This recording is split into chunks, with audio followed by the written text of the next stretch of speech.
আজকে আমরা একজন পেশেন্ট নিখিল ঘোষ, ওনার বয়স 61, ওনার কিছু সমস্যা নিয়ে আলোচনা করব। উনি এসেছিলেন CSOM, chronic suppurative otitis media, low back pain, আর একটা সমস্যা হচ্ছে ফ্রিকোয়েন্সি অফ ইউরিনেশন। রাতে ওনার 4-5 বার টয়লেট যেতে হতো পেচ্ছাপের বেগের জন্যে।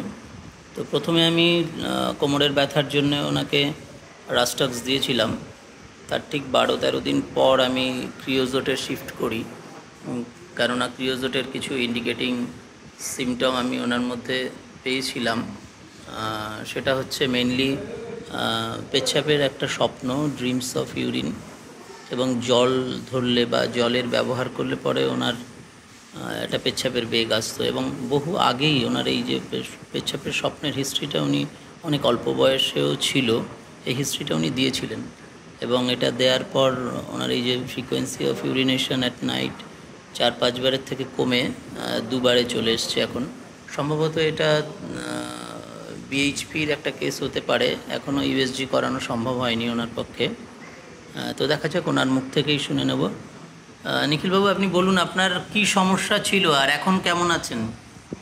আগে প্রস্রাবের জন্য একটু জোরে বলুন। হ্যাঁ, স্বপ্নটা দেখতাম, প্রস্রাব হয়ে গেছে, আর এখন ওটা একটু কম আছে। আর আগে রাতে যতবার বাথরুম যেতেন পেচ্ছাপ করতেন?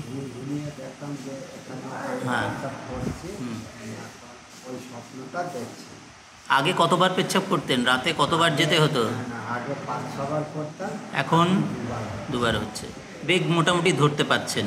আর কানের সমস্যাটা একটু বলুন। কানের যে অসুবিধা, এখন ওই অমাবস্যা পূর্ণিমাতে জলটা পড়ে না। আচ্ছা, আগে বা পরে পরে প্রচণ্ড গরম হলে তখন বেশি অসুবিধা। তাও এই যে 1 মাস আপনি ওষুধ খাচ্ছেন, একটু কি ভালো মনে হয়? কি উন্নতি হয়েছে মনে হয়? কি উন্নতি মনে হচ্ছে? কম হয়েছে বলতে কি, দেখা গেল হয়তো 15 দিনের মধ্যে একবার। ঠিক আছে, ধন্যবাদ আপনাকে। আপনি আমাদের সঙ্গে সহযোগিতা করলেন, আমরা এই ডকুমেন্টেশনটা করলাম। আপনার ট্রিটমেন্ট কীভাবে এগোচ্ছে সেটা আরও পরে আমরা আবারও ডকুমেন্টেশন করব। ঠিক আছে, ধন্যবাদ।